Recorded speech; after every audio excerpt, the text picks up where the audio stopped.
I don't know about that. Never in a good mood. But Darius said the offense was a little bit better, so.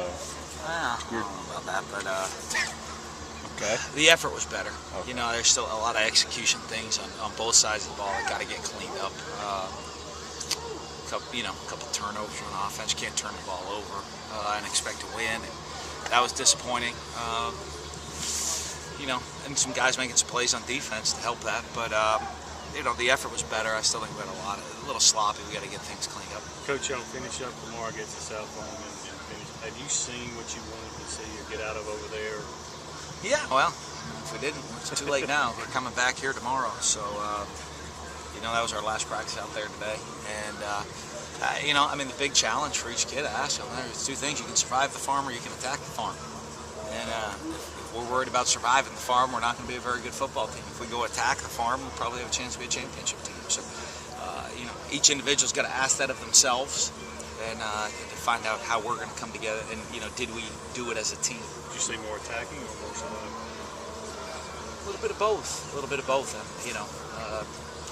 I guess because it's just us, it's hard to tell sometimes. There's not another opponent you're going against. It's just always going against each other. So this time of year, it's really hard to tell where you're at because you could be really good on one side of the ball, or you could be really bad on the other side of the ball. You don't know which one it is. Last 3 or 4 days, you keep talking about this point, as we just talked about. You're probably going to freak some fans out if you keep talking about it much longer. What do you think of that? I mean, do you think the fans should be worried about anything as much as you, or? It's hard for me to figure what they're worried about. Yeah. I know that I hope just the fans are resting and getting ready up to show up in Memphis on September 1st, make a lot of noise. They better be prepping their voices right now to get really loud on September 1st, and then and save up for the home opener a couple weeks later. How has the offense reacted to your added expectations? I mean, because I know you've been tough on them. I mean, have they responded like you wanted?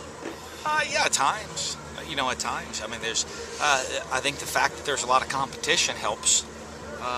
Because you're sitting out there and guys are fighting for playing time. And when there's a lot of positions, there's not a lot of difference between the ones and twos. So, it would be a short leash on a lot of guys out there on the field right now practice, and they know. I think that added pressure will help us as the season goes on. How do you characterize where your offensive line's progression is so far? Sometimes good, sometimes bad. The level we expect them to play is extremely high, and I think they're still coming together. And just getting used to playing together and getting in that sync. An offensive line you need all 5 of them moving in the same direction at the same time. And the twos are some really young guys, and that's going to be. When they rotate in, are they playing up to our level of expectations? We haven't asked a lot about Ballard and Perkins this preseason, but how have they looked? Are they pretty good? Yeah. Pretty good. I mean, Vic's performed, I thought, at a very high level. And Ladarius really has picked up where, I think where he left off and has continued to improve those two. As the third tailback, that's the big question mark. Moving back to practice fields now, class is starting. Does the schedule change, the emphasis change, or more in the game preparation? We're into camp through Friday.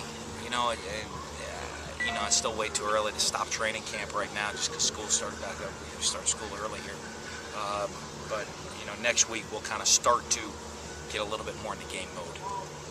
I've been here today asking people about the kind of momentum it seems like this program and this department has going for it right now. And it seems like when I ask that, people say, well, it all starts with Dan and his football program.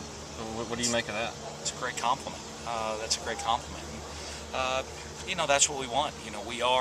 We're in the Southeastern Conference, and I think athletic departments in the Southeastern Conference football teams are kind of put out front, and a lot of pressure, a lot of expectations, but that's the way we want it to be here, and and hopefully we're leading the way, the charge, I guess, of our university into the future.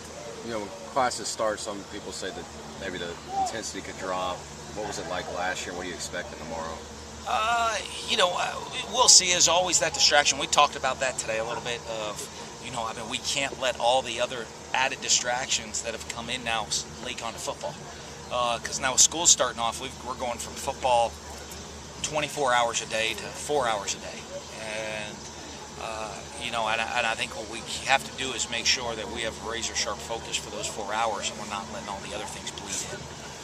You started getting a good handle. I know I asked this a couple days, a good handle on punt and kick return. Oh yeah, we have. We're getting a pretty good handle who's going to play where. You know, I think after Friday night, that'll kind of probably a couple more guys I want to see do some things to make sure we're ready to go. You do anything live there Friday night? Yeah, it'll all be live. Okay. Yeah, we did a bunch of live today. Really? Yeah, just because. And special teams? Oh yeah. Yeah. Oh yeah. Yeah. Field goals any better? Field goals have been getting better. They've been getting better. I mean, I don't know if they could get any worse, could they? It's true. Could have been over. Have you been doing it? Have you been doing that punter? What do you want to see Friday night from that?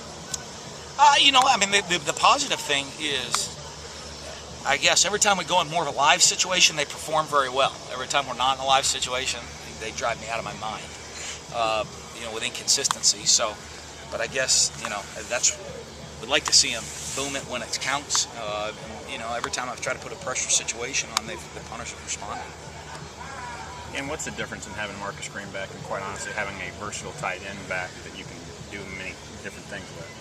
Well, I mean, it's huge for us. You know, I mean, last year when you look at just the injuries we suffered at that position, you kind of get wiped out. But, you know, we're still not with the depth there. You have Marcus and then 2 redshirt freshmen and a true freshman at that position. So it's hard to go all in and build that whole package when you're an injury away from being out of that package. So, but it is. I mean, he's a versatile player that can do a lot of different things for you.